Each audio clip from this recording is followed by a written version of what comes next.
जय बोलो देवादिदेव 1008 श्री भगवान महावीर स्वामी की जय जय जय। अहिंसा परमो धर्म की जय जय जय। पूज आचार्य गुरुवर श्री विद्यासागर जी महाराज की जय जय जय। हर प्राणी के जीवन में किसी न किसी प्रकार का दुख है। आज जब कभी भी दुख की बात करूं तो हर व्यक्ति अपने आप को दुखी सा महसूस करता है और दुख के सबके अपने अपने रोने हैं, सबकी अपनी अपनी कहानी है। किसी से कुछ भी बोलो तो वह अपने अपने तरीके से अपनी कहानी सुनाता है। कई लोग परिस्थितियों पर आरोप लगाते हैं, कई दुख प्रसंगों को लेकर के ऐसी बात करते हैं, लेकिन मेरे देखे दुख बाहर के कारणों से कम हमारे मन की दुर्बलताओं से ज़्यादा आता है। यदि हम अपने मन की दुर्बलता को दूर कर दें तो हमारे जीवन में चाहे कैसी भी परिस्थिति निर्मित क्यों न हो, हमारा मन दुखी नहीं होगा। ढेर सारी दुर्बलताएं हमारी हैं, हर मनुष्य में कमोबेश उनका स्थान है और ये दुर्बलताएं ही हमारे जीवन स्तर को ऊंचा और नीचा गिराती है। जो अपनी दुर्बलताओं को जितना नियंत्रित कर लेता है उसके जीवन में उतना ही आनंद है, और जिसके चित्त में जितनी अधिक दुर्बलताएं हावी है जीवन में उतना ही द्वंद्व है। हम अपने जीवन को आनंदमय बनाएं तो उसके लिए आवश्यकता है कि हम अपने मन की दुर्बलताओं को दूर करें, और एक एक दुर्बलता को यदि हमने ठीक तरीके से समझा, सजगता के साथ उसे दूर करने का उद्यम प्रारंभ कर दिया, तो हम बहुत शीघ्र अपने जीवन को सहज, शांत और सुखी बना सकते हैं। आज से एक नई श्रृंखला लेने का मन मेरा बना है, और वह श्रृंखला हमारे जीवन की एक एक दुर्बलताओं पर केंद्रित होगी, और वह भी आकार आदि वर्णों के क्रम से, अ से लेकर अह और फिर क से लेकर ह, एक लंबी यात्रा चलेगी। और यात्रा में कुछ बातें होंगी जीवन की, जीने की, वो बातें जिन्हें हम रोज भोगते हैं, भुगतते हैं, उन्हें हम अपने जीवन का आनंद, जीवन के आनंद का आधार बना सके, वहाँ से बात शुरू करता हूँ। जिन दुर्बलताओं की बात मैं करूँगा वो सबकी जानी पहचानी। आज बात अ की है, और अ से मैं अपनी बात की शुरुआत कर रहा हूँ अपेक्षा से। अपेक्षा हमारे दुखों का मूल है। हर मनुष्य के मन में किसी न किसी प्रकार की अपेक्षा होती है, होती है कि नहीं? लेकिन ये अपेक्षा हमारे दुखों का भी कारण बनती है। आज हमें थोड़ी सी पड़ताल करनी है कि ये अपेक्षा हमें दुखी कब बना देती है, और इन अपेक्षाओं को नियंत्रित करके हम कैसे जी सकते हैं, या अपेक्षाओं की सीमा कैसे बना सकते हैं। चार बातों की चर्चा से मैं अपनी बात शुरू कर रहा हूँ। एक है अपेक्षा, दूसरी है अति अपेक्षा, तीसरी है अनपेक्षा, और चौथी है उपेक्षा। आप अपने मन से पूछो, आपके मन में अपेक्षा है? महाराज जी, अपेक्षा मुक्त तो कोई नहीं होगा। हम आपके पास भी आए हैं तो यही अपेक्षा लेकर आए हैं कि महाराज जी आज कुछ उपदेश सुनाएंगे, हमारे जीवन की जीने की कुछ बातें करेंगे, महाराज से हम अपने जीवन के लिए कुछ मार्गदर्शन लेंगे, कुछ धर्म की चर्चा करेंगे। ये अपेक्षा आपके मन में है, और आपके ही मन में नहीं, मेरे मन में भी है। मैं यहाँ जो आपको सुना रहा हूँ तो कुछ अपेक्षाओं से भरकर सुना रहा हूँ। मेरे मन में अपेक्षा क्या है? भैया चलो लोगों के जीवन के कल्याण के लिए कुछ बातें कर लें। हो सकता है कि मेरे वचनों से उनके जीवन में कुछ बदलाव आ जाए, उनके जीवन का कल्याण हो जाए। लोग बड़ी आशा और उम्मीद लेकर आते हैं तो उनको कुछ मार्ग जरूर दिखाना चाहिए, ये मेरी जिम्मेदारी है। इस अपेक्षा से मैं अपना उपदेश दे रहा हूँ। इस स्तर की अपेक्षा में कोई दुख नहीं। आप सहज अपेक्षा लेकर आए और मैंने सहज अपेक्षा से अपनी बात की। हमारी अपेक्षा दुखदाई कब बनती है? जब हम अपनी अपेक्षा को पूर्ण करने के लिए पूरी तरह से आग्रही बन जाते हैं। मेरे मन में अपेक्षा हो, अच्छी बात है, उसे पूरी करने का प्रयास करें, पर मेरी अपेक्षा पूरी होनी ही चाहिए। ये अति अपेक्षा है। प्रवचन सुनने की अपेक्षा लेकर यहाँ आना बुरा नहीं है, पर मैं गया हूं तो प्रवचन होना ही चाहिए। उम्मीद लेकर आए प्रवचन सुनने की। घर में बैठे हुए लोग प्रवचन सुनने की उम्मीद से अपने टीवी को ऑन किया, देखते रहे अब चालू होगा, अब चालू होगा, चालू होगा, और पता लगा प्रवचन ही नहीं हुआ। अरे हमारा समय खराब हो गया, हम सोच रहे थे आज महाराज ने कुछ किया ही नहीं, कम से कम पहले से सूचनाएं तो दे देनी चाहिए थी। हम लोग इतना सब टाइम एडजस्टमेंट करके आते हैं, ये क्या है, कर दिया तो कर दिया, नहीं किया तो नहीं किया। अरे होता है, इसमें क्या होगा? ये दुख है। चलो भाई, महाराज ने आज प्रवचन भले नहीं दिया, दर्शन तो मिल गए। एक सोचिए, अरे हम इतनी उम्मीद से आए थे, इतनी उम्मीद से कब से भावना भाई थे महाराज के पास जाएंगे, सीधे प्रवचन सुनेंगे। अभी तो टीवी पे सुनते सुनते दिन चला गया। अरे आज तो महाराज ने प्रवचन ही नहीं दिया, मेरा दिन खराब हो गया। तो भैया पहले ये बताओ, तुम्हारे बापूजी के नौकर हैं क्या महाराज? बोलो। महाराज तो महाराज हैं, सहज भाव से अपना उपदेश करते हैं, तुम उनका आनंद लो। तुम आए, अच्छी बात, आशा लेकर आए, उम्मीद लेकर आए, मन में अपेक्षा संजो कर लाए कि मुझे आज लाभ लेना है, लेकिन नहीं मिल रहा है, तो भी अपने मन को सहज बनाओ। चलो भाई, आज मेरे भाग्य में नहीं था, न सही कम से कम दर्शन तो मिला। एक सोचिए, इसी तरह मैं, आपने प्रवचन सुना, आपके आग्रह अनुरोध पर मैंने प्रवचन सुनाया, इस भाव से कि इस उपदेश से इनके जीवन में सुधार होना चाहिए।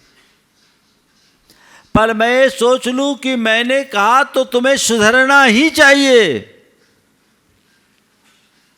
क्या हो गया? सामने वाले में सुधार हो, ये एक प्रशस्त भावना है, पर सुधार होना ही चाहिए, उसे सुधरना ही चाहिए। एक आग्रहपूर्ण अपेक्षा, ये बात जहां आती है वहां दुख होता है। आप घर परिवार में जीते हो, घर परिवार से लेकर लोक व्यवहार में आपको अनेक अपेक्षाएं होती है, अनेक जनों से अपेक्षाएं होती है। अपेक्षाएं रखिए, मैं उसका निषेध नहीं कर रहा हूं, पर अपेक्षा सहज अपेक्षा होनी चाहिए। सहज अपेक्षा की पूर्ति में ज़्यादा आनंद नहीं है, और कदाचित उस अपेक्षा की पूर्ति न हो तो दुख भी नहीं। चलो भाई, हमने अपना काम किया, हो गया तो ठीक, न हुआ तो ठीक। सहज अपेक्षा जीवन में होनी चाहिए,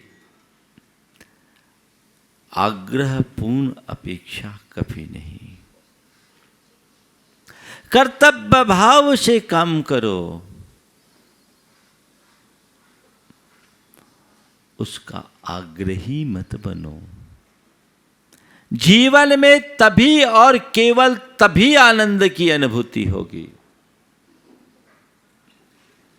और यदि आप ऐसा नहीं करोगे तो जीवन में कभी सुखी नहीं हो। कई बार हमारे साथ ऐसा होता है, हम लोगों से बड़ी बड़ी अपेक्षाएं जोड़ लेते हैं। मेरा एक भक्त था, देखो अपेक्षाएं जोड़ने का क्या परिणाम निकलता। मेरा एक भक्त आज भी है, जब आए तो प्राय उसे अवसर में दे देता था बातचीत करने का ऐसा। अब एक बार क्या हुआ कि वो ऐसे मौके पर आया जिस दिन मैं बहुत व्यस्त था। अब व्यस्त, उसकी तरफ मैं देख भी नहीं पाया। अब क्या, उसके मन में घोर उथल पुथल, लगता है मेरे विरुद्ध महाराज की खुशी ने कान भर दिए, लगता है आज महाराज मुझसे नाराज है, जरूर कोई बात होगी। अब वो उद्विग्न, वहाँ से तो वो चला गया, उसको जाना भी था। 3 पेज का खर्रा लिख के भेजा। अब उसमें वो सब बातें, हुआ ये था कि वो एक ऐसे व्यक्ति से जुड़ा था जो समाज से थोड़ी विरुद्ध विचारधारा रखते थे, समाज ने उन्हें अलग थलग कर दिया। उसे लगा कि शायद महाराज जी ने मेरी उपेक्षा की है, जबकि मेरा इन सब से कोई लेना देना नहीं था। तो ये इस तरह की गलतफहमी जब मनुष्य के मन में बनती है तो उसका जीवन बड़ा दुखी बन जाता है। तो मैं आप सबसे कहता हूं, किसी भी व्यक्ति से, चाहे वो आपके पति हो, पत्नी हो, पिता हो, माँ हो, भाई हो, बहन हो, पुत्र हो, मित्र हो, पड़ोसी हो और गुरु हो, अपेक्षा सहज रखो। सहज अपेक्षा में कभी दुख नहीं होगा, और अति अपेक्षा कभी सुखी नहीं बनाएगी। सहज अपेक्षा में पूर्ति हो जाए तो ठीक, और पूर्ति ना हो तो ठीक। ध्यान रखना, अपेक्षाओं के पूर्ण न होने से हमें तकलीफ नहीं होती, स्वयं को उपेक्षित महसूस करने से तकलीफ होती है। तुम किसी से कोई अपेक्षा रखो, सामने वाले तुम्हारी अपेक्षा के अनुरूप तुम्हारे साथ व्यवहार करे, ठीक, ना करे तो भी ठीक, कदाचित उसकी पूर्ति न हो तो अपने आप को उपेक्षित महसूस मत करो। सामने वाला मेरी अपेक्षा की पूर्ति करे, ये मेरे हाथ में नहीं है क्या? सामने वाला मेरी अपेक्षाओं की पूर्ति करे ये मेरे हाथ में नहीं है, पर वो चाहे कितना भी कुछ करे मैं उसे अपनी उपेक्षा न समझूं, ये तो मेरे हाथ में है। हाँ? तो क्या करना चाहिए? जो मेरे हाथ में उसे संभालना चाहिए, या जो मेरे हाथ में नहीं है उसके पीछे भागना चाहिए? और कभी कभी अपेक्षाएं कितनी विचित्र स्थितियां निर्मित करती है। धर्मपत्नी मायके से आई, क्या सामान ज़्यादा है, गाड़ी लेकर आना। जहाँ निवास था वहाँ से 100 किलोमीटर दूर ट्रेन थी, रेलवे स्टेशन था। पति ने सुना सुबह 5 बजे ट्रेन आनी थी। 3 बजे उठ करके पति खुद गाड़ी लेकर गया, खुद ड्राइव करके गया। अब पत्नी मायके से आई है और सामान लेकर आई है, तो छाती तो ऐसे ही फूलती। अब पत्नी ने सामान उतरने के बाद जब गाड़ी देखी तो गाड़ी छोटी, अब भन्ना पड़ी। ये गाड़ी लेकर गया, आप तो कुछ सोचते नहीं, इतना सारा सामान है कैसे हटेगा, इसमें तो हम ही नहीं बैठ पाएंगे, आप ऐसी गाड़ी लेकर आए, और तमाम बातें सुनाना शुरू कर दी जैसा होता है। पति ने धैर्य पूर्वक शांति से सुना और कहा ठीक है, मुझसे गलती हो गई, माफ़ करो, सॉरी, मैं छोटी गाड़ी ले आया, सामान ज़्यादा थी, बड़ी गाड़ी तुम्हें चाहिए थी, ठीक है मैं जाता हूँ, तुम टैक्सी करके आ जाओ। वो अपनी गाड़ी लेकर रवाना हो गया, टैक्सी करके आ जाओ।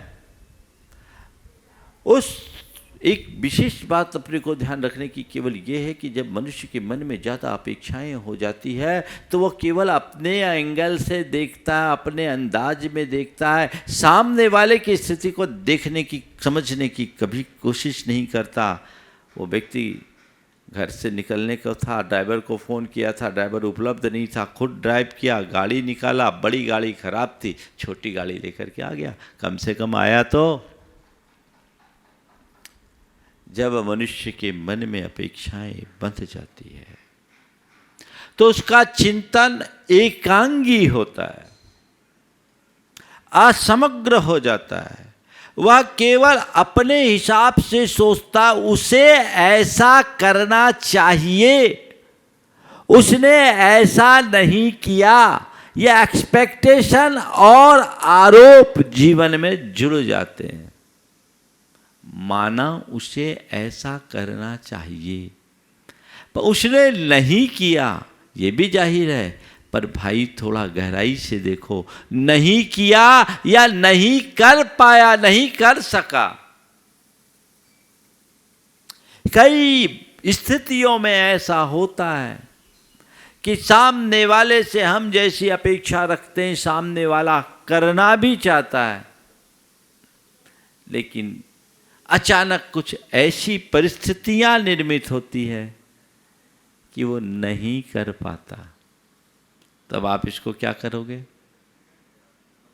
नहीं किया या नहीं कर पाया, बड़ी विसंगतियां हैं। हम अपेक्षाओं को पालते हैं और उन अपेक्षाओं की पूर्ति करने पर, पूर्ति होने पर प्रसन्न होते हैं, पर कदाचित पूर्ति न होने पर मन क्षुब्ध हो उठता है, होता है।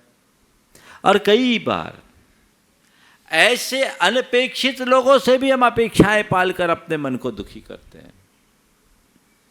आप घर से मंदिर की ओर निकल रहे हैं, रास्ते में एक व्यक्ति निकला, उसकी गाड़ी खाली थी, गाड़ी रोका, उसने आपको बिठाल दिया। आप आए, आपने उसे धन्यवाद दिया, बहुत अच्छा भैया, चलो मंदिर में आप साथ हो गया। पहले दिन आपको ले आया, दूसरे दिन भी वो आपको ले आया, और तीसरे दिन वो गाड़ी लेके निकल गया। आपसे उसकी नज़र भी मिली, गाड़ी रुकी नहीं। अब आप बोलो, क्या बोलोगे? मुंह से गाली निकल रही, बड़ा अभिमानी हो गया, सीधे गाड़ी निकाल लिया, पूछा तक नहीं क्या हुआ। सामने वाला आपके बापूजी का नौकर है? कौन है? 2 दिन तक लेकर आया, इसका धन्यवाद नहीं। आज उसने देखकर अनदेखा किया इसका क्षोभ। अपेक्षा आपने पाल ली कि मैं जाऊंगा, वो मुझे मिलेगा, वो मुझे अपनी गाड़ी में बिठा करके ले जाएगा। अरे भाई, थोड़ी देर के लिए ये भी तो सोचा जा सकता था कि शायद उसे और कोई काम होगा, वो और कहीं जा रहा होगा, उसकी और कोई ज़रूरी काम होगा। अगर उसको मंदिर आना होता तो जैसे 2 दिन बिना मेरे कहे मुझे बिठाया, तीसरे दिन भी बिठाता, क्योंकि उस व्यक्ति के मन में कोई स्वार्थ नहीं है। आज कोई और उसकी प्रॉब्लम होगी या और कोई प्रसंग होगा, इसलिए चला गया। ये क्यों नहीं सोचते? बोलो, सोचने में आता है? हर मनुष्य केवल अपने और अपने हिसाब से ही सोचता है, इसलिए दुखी होता है। अपने साथ यदि सामने वाले के हिसाब से भी सोचना शुरू कर दे तो मन कभी दुखी नहीं होगा। तो एक मंत्र लीजिए, जीवन में सहज अपेक्षा हो, अपेक्षा की पूर्ति हो जाए तो अतिरिक्त प्रसन्नता नहीं, और कदाचित पूर्ण न हो तो स्वयं को उपेक्षित महसूस न करें। पहली बात अपेक्षा। दूसरी बात अति अपेक्षा। ये बीमारी आजकल बहुत है। माँ बाप अपने बच्चों से अपेक्षा रखते हैं, मेरा बच्चा पढ़े, पढ़ लिख करके टॉप करे, मेरिट में आए शुरुआत से ही, है ना।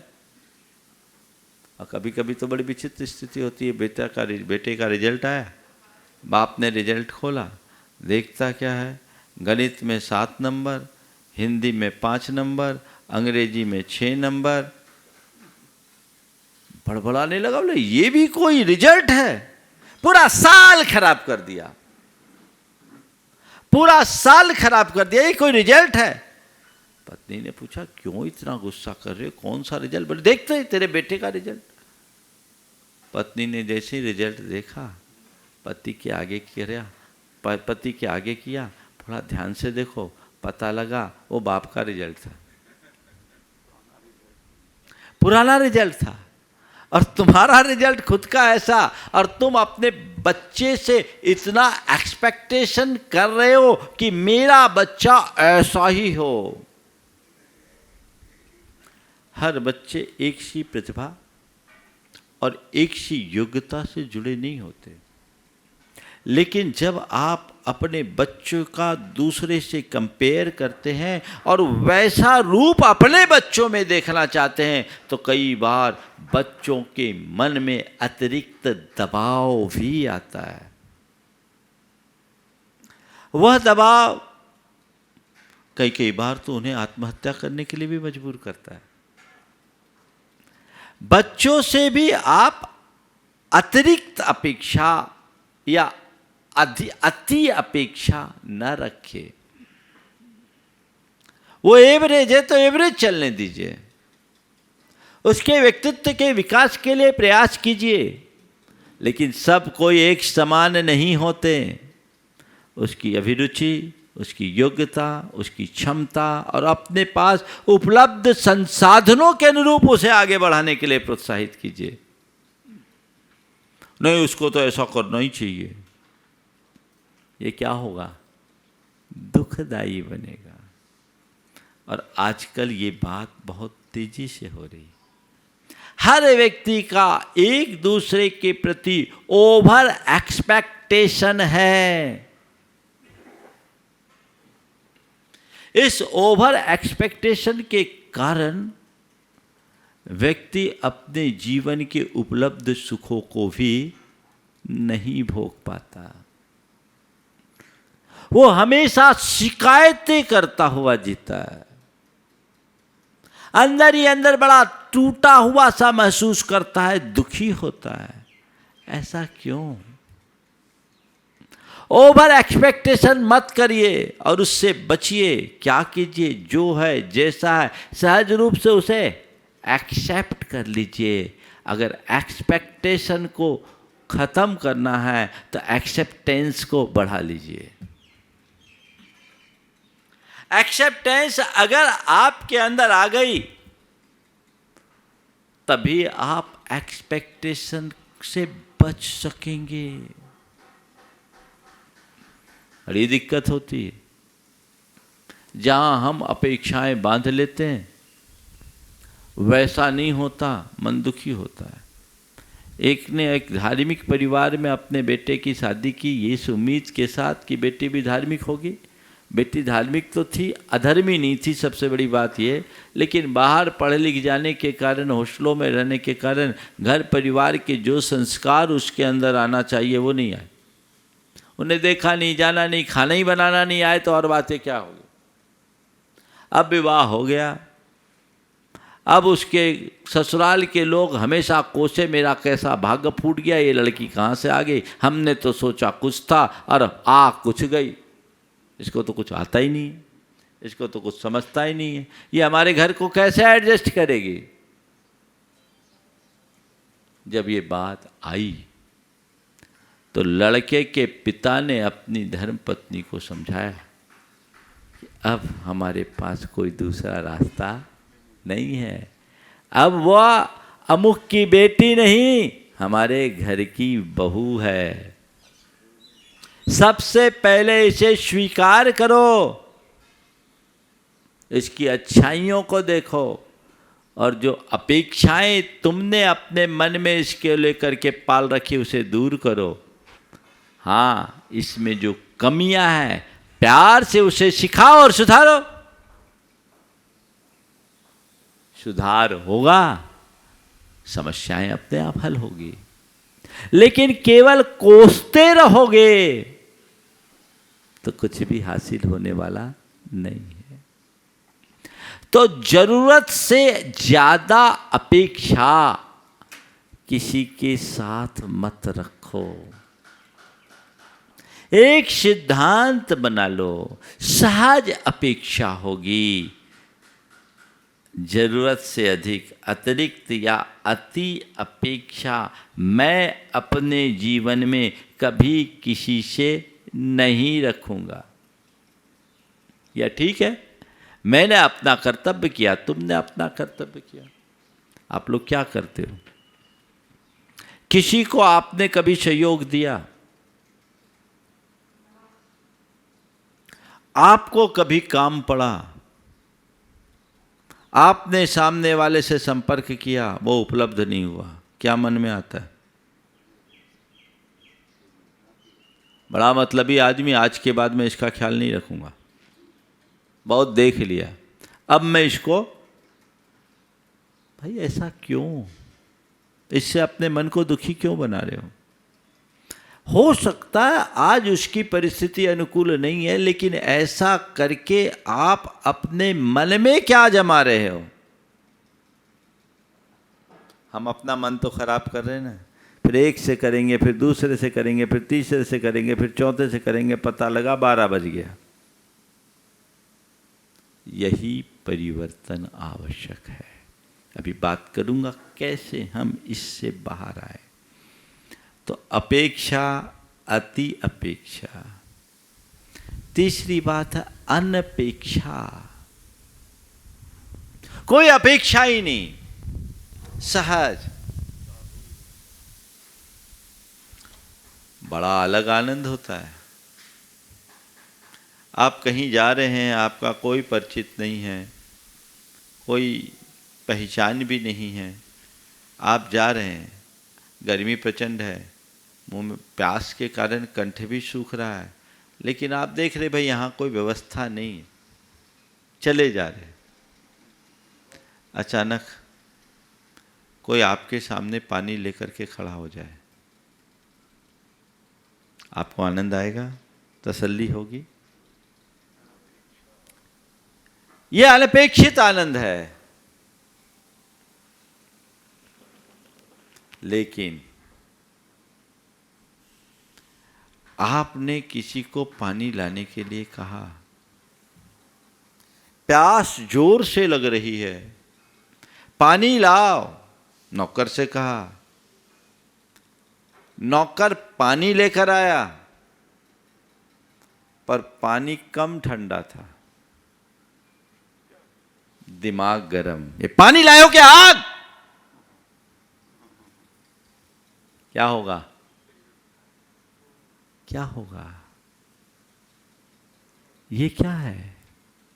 हमने अपेक्षा रखी थी हमें ठंडा पानी मिलेगा, नहीं मिला, तो ये क्या हो गई? ये सब दुरापेक्षाएं हैं। अनपेक्ष भाव से रहो, निरपेक्ष भाव से रहो, जीवन में सहजता को उद्घाटित करने का प्रयत्न करो, तो जीवन का मजा ही कुछ और है। देखो, आप चले जा रहे, प्रचंड गर्मी है, धूप के कारण हालत खराब है, और आप एक पेड़ के नीचे बैठ गए, पेड़ के नीचे बैठ गए, पीछे एक घर है, थोड़ी देर बाद दरवाज़ा खुलता है, सामने से एक व्यक्ति आते हैं, भाई साहब आपको प्यासे दिख रहे हो, पानी लाऊं क्या? हाँ हाँ, बड़ी कृपा होगी। अगला अंदर गया, 15 मिनट तक आया नहीं। अब क्या होगा? बड़े विचित्र लोग हैं रे, कुछ भी बोल के कुछ भी कर देते हैं। अरे मैंने थोड़ी बुलाया था उनको, खुद आया, पानी पी लेंगे, पानी पिएंगे क्या? पानी लेने गया और गया। इससे पहले भी आप प्यासे थे, अब भी प्यासे हैं, पर पहले मन में कोई तकलीफ नहीं थी, अब क्यों तकलीफ? क्योंकि पहले कोई अपेक्षा नहीं थी, और अब वो पानी पिलाएगा ये अपेक्षा मन में आ गई। दुख है, सामने वाले को गालियां दे रहे हैं। इसी बीच वो आदमी आया, भाई साहब माफ करो विलंब के लिए। विलंब के लिए माफ करना, सोचा गर्मी प्रचंड है, कोरे पानी से काम नहीं चलेगा, तो थोड़ा शरबत बनाने की भी मैंने सोच लिया, इसलिए थोड़ा विलंब हुआ। और वो आदमी है कि देवता, पानी की कह के शरबत पिलाता है, हालांकि अभी तक ना पानी मिला ना शरबत। क्या हुआ? तो ये जो दुख होता है हमारी अपेक्षाओं से होता है। अगर हम अनपेक्ष भाव से जिए तो जीवन में हर पल सहजता घटते रहती है। ये हमारे जीवन का एक मंत्र होना चाहिए। ठीक है, मैं अपेक्षा रखूंगा तो सहज, या जहां तक बने मुझे कोई किसी से अपेक्षा ही नहीं रखना। चौथी बात है उपेक्षा, सबसे भयानक। जीवन में कभी किसी से अपेक्षा मत रखो। तुमसे कोई अपेक्षा रखे तो यथासंभव उसकी पूर्ति करने की कोशिश करो। जीवन में कभी किसी की उपेक्षा मत करो, और कोई तुम्हारी उपेक्षा करे तो स्वयं को उपेक्षित महसूस मत करो। बस ये दृष्टिकोण जीवन में होना चाहिए।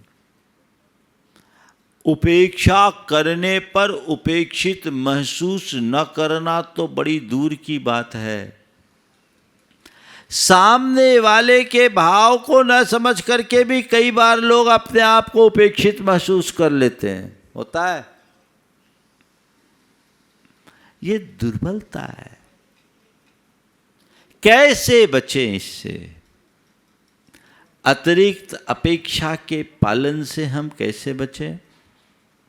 और अपेक्षाओं की पूर्ति न होने पर स्वयं को उपेक्षित होने से हम कैसे बचाएं? ये दो बातें, इसके लिए कुछ सूत्र दे रहा हूं। पहली बात, जो कुछ भी घटे उसे सहज रूप से स्वीकार करने की कोशिश करे। स्वीकारता, सहज एक्सेप्टेंस। मन में कभी दुख नहीं होगा। अच्छा हो तो, बुरा हो तो, अनुकूल हो तो, प्रतिकूल हो तो, सोचा हुआ हो तो और सोचा हुआ न हो तो, जितना चाहा उतना हो तो और उससे कम हो तो, सहज स्वीकार करने का अभ्यास कीजिए। एक्सेप्ट। दुनिया में बहुत सारी चीज़ें ऐसी होती है जो हमारे मनोनुकूल नहीं होती, पर हमें उन्हें स्वीकार करना ही पड़ता है। पड़ता है कि नहीं? बहुत सारी चीजें। तो जीवन में ऐसी बहुत सी स्थितियां बनती है कि हमारी आशा उम्मीद अपेक्षा के विरुद्ध ठहरती है। हमें उसे स्वीकार कर लेना चाहिए। स्वीकार करना ही पड़ता है। स्वीकार लो। अब आपको बताऊं, एक दंपति का पेट में बच्चा था। उम्मीद थी कि बेटा होगा और खूबसूरत बेटा होगा, खूबसूरत बेटा होगा। बेटा हुआ, लेकिन ऐसी बिल्कुल डल, रंग भी उसका वैसा ही सांवला और शरीर की आकृतियां भी ऐसी। अब क्या? बेटे के होने की खुशी नहीं, बेटा डल हुआ है इस बात का दुख है। बहुत दुख। हमने जब मुझे मालूम पड़ा, मेरे पास बात आई, हम बोले धन्य भाई, तुम्हें जो बेटा मिला उसे स्वीकार करो। दुनिया में तो कई ऐसे हैं जिनको बेटा ही नहीं हुआ, और आज बेटा हुआ, कल बेटी होती तो उसे भी तुम्हें एक्सेप्ट करना होता है। तो और ऊपर के रंग से क्या होता है? दुनिया में बहुत से ऐसे हैं जो देखने में खूबसूरत हैं पर करनी में कर्म फूटे, और बहुत से ऐसे हैं जिनके शरीर में कोई आकर्षण नहीं, लेकिन उनका जीवन बहुत उच्च। कहते हैं जॉर्ज बर्नार्ड शॉ के पास एक खूबसूरत युवती पहुंची। बर्नार्ड शॉ का रंग रूप अच्छा नहीं था। बर्नार्ड शॉ या टॉल्स्टॉय, इन दोनों के संदर्भ में कोई, चलो किसी का भी नाम ले लो।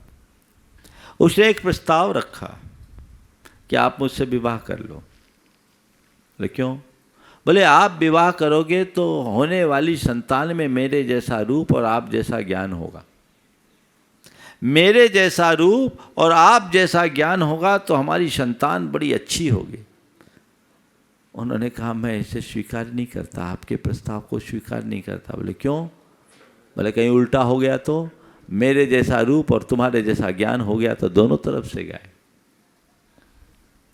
बस इतनी सी समझ अगर मन में आ गई तो चीजें ठीक होगी। तो पहली बात स्वीकार भाव, दूसरी बात समर्पण भाव। एक दूसरे के प्रति जब समर्पण होता है तो आपकी आत्मीयता बढ़ती है, अपेक्षाएं नहीं। आत्मीयता प्रगाढ़ होनी चाहिए लेकिन अपेक्षाएं कम। ध्यान रखना, बड़ी भी अपेक्षा स्वार्थ को बढ़ाती है, आत्मीयता को लीलती है, प्रेम और समर्पण को विखंडित कर देती है।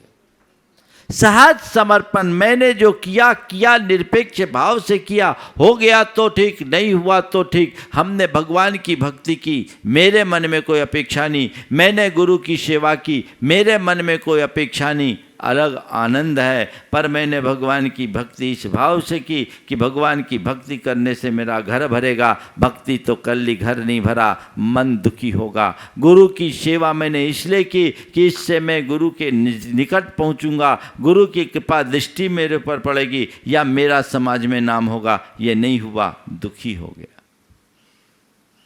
अनपेक्ष भाव से काम कीजिए।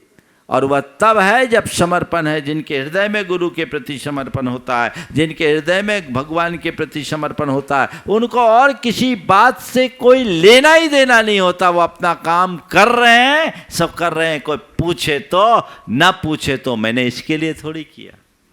जहां समर्पण होता है वहां अपेक्षा समाप्त होती है। तो स्वीकार भाव, समर्पण भाव। तीसरी बात, समझ। चीज़ों की समझ होनी चाहिए। हमने हर चीज़ को अगर व्यापकता से देखा, हमारे मन में समझ होगी और उस समझ के बल पर हम अपनी बात को ठीक रख सकते हैं। समझदारी से कीजिए काम। हमने जिससे अपेक्षाएं रखी वो पूरा किया या नहीं कर पाया, ये ध्यान रखें। और चौथी बात, चिंतन को समग्र बनाएं। केवल एकांगी दृष्टि से न देखें, समग्रता से देखें तो जीवन धन्य होगा। ये हमारे मन में होनी चाहिए। समय आपका हो रहा है, इसलिए एक भावना योग में एक सूत्र रखें, मेझ में मुझे सहज रहना है, मुझे सहज रहना है, मुझे सहज रहना है। ये सूत्र यदि आप आत्मसात करते हैं तो आपकी अपेक्षाएं नियमतः कम होगी। ये बहुत दुखदायी है। इस अपेक्षा से अपने आप को बचाएं और जीवन का पथ प्रशस्त करें। आज से यही क्रम चलेगा, एक एक शब्द पर हम आगे बढ़ेंगे। बोलिए परम पूज आचार्य गुरुवर श्री विद्यासागर जी महाराज।